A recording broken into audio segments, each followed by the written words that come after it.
오늘도 주님과 동행하시는 행복한 날이 되시기를 예수님의 이름으로 축복합니다.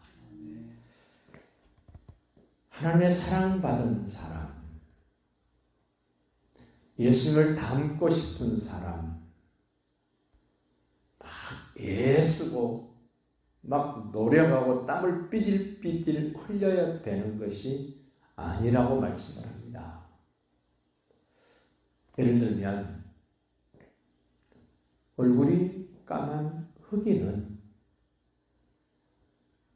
그냥 나는 흑인입니다 하고 막 보여주잖아요. 백인은 그냥 난 백인입니다. 우리 누르스름한 우리는 애쓰지 않아도 우리는 흑인종입니다. 너무 편하게 너무 자연스럽게 보여주고 있는 것처럼 하나님의 사랑을 받고 예수님을 닮아가는 사람들은 이 빛의 자녀라고 그럽니다.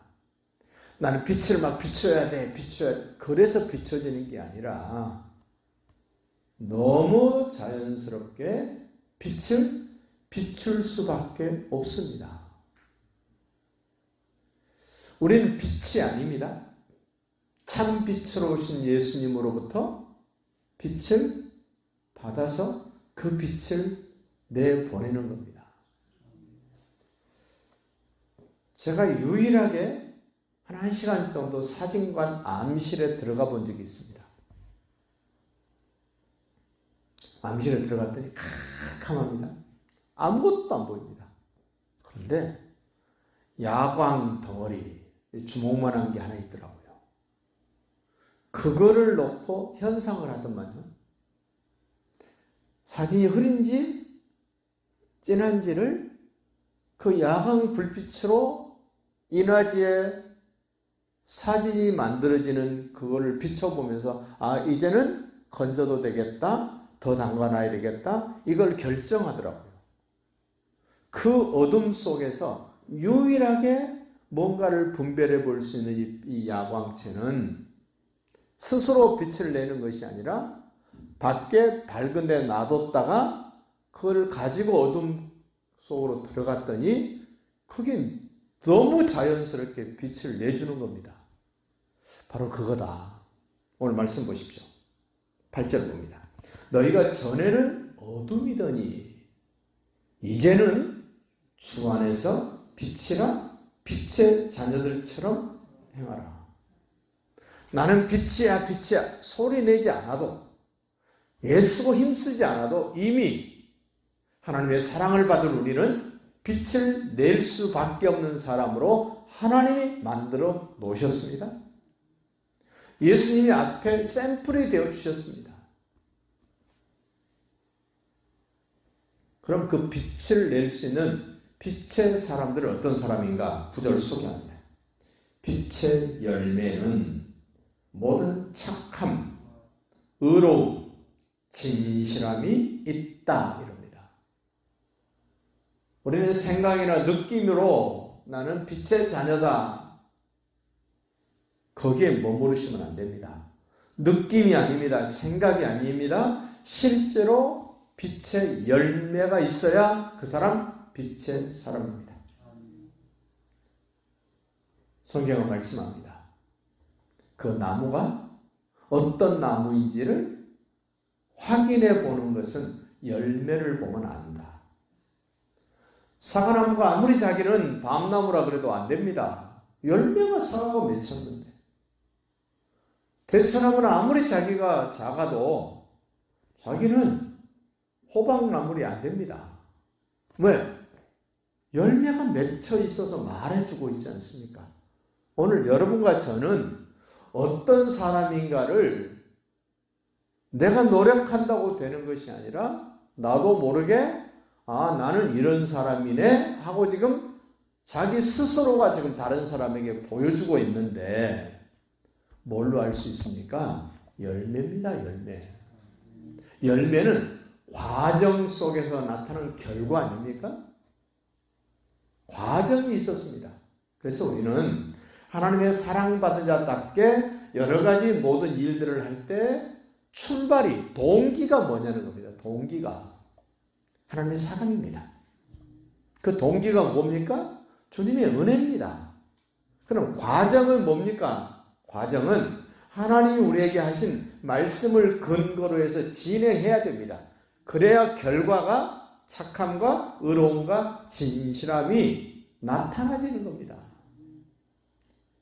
나는 거짓투성인데 진실함을 나타내야 돼. 막 애쓰고 땀을 삐질삐질 흘리고 막 엄청 숨을 몰아쉬면서 그래서 나타나지는 진실이 아니라는 거예요.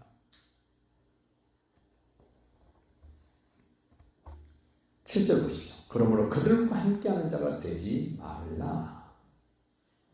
더러운 말하는 사람, 어리석은 말을 하는 사람, 희롱의 말을 하는 사람, 감사라고는 찾아볼 수 없는 그런 삶을 살고 있는 사람하고 너희는 함께하는 자가 되지 마라.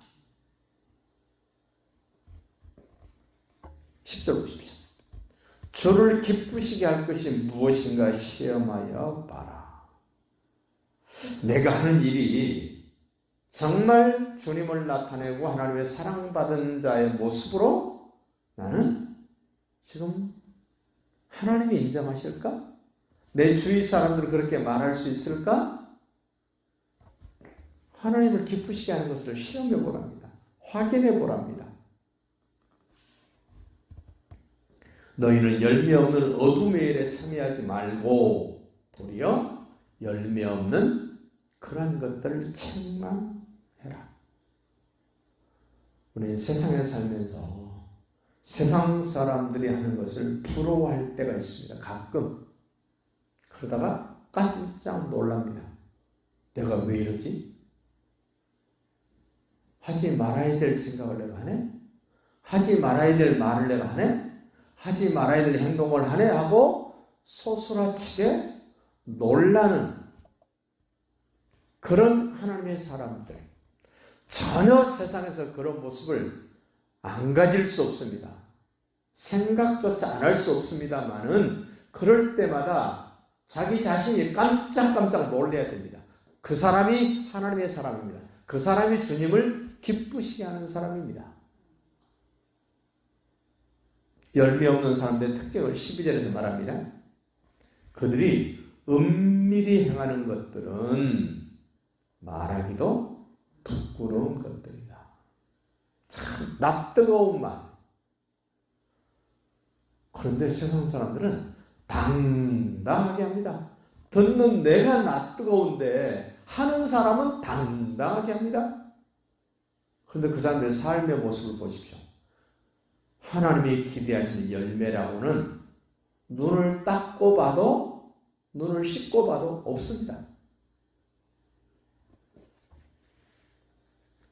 그러나 하나님의 사람들은, 빛의 자녀들은 누가 책망하면 그것이 의미가 있고 영향이 있어서 바뀌는 모습이 됩니다. 그래서 지금 13절을 말씀을 해요. 그러나 책망을 받는 모든 것은 빛으로 말미암아 드러나나니 드러나는 것마다 빛이니라. 우리도 순간 잘못할 수 있습니다. 누군가가 나에게 그것을 지적해주고 권면해줄 때 우리는 돌이켜야 합니다.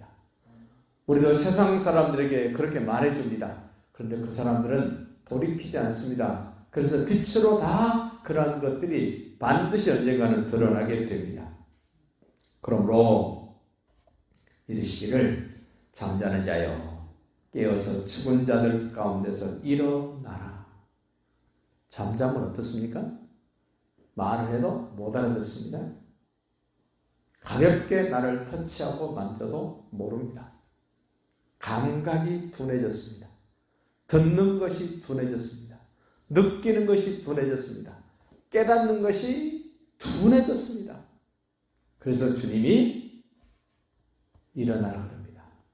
깨어나라 그럽니다.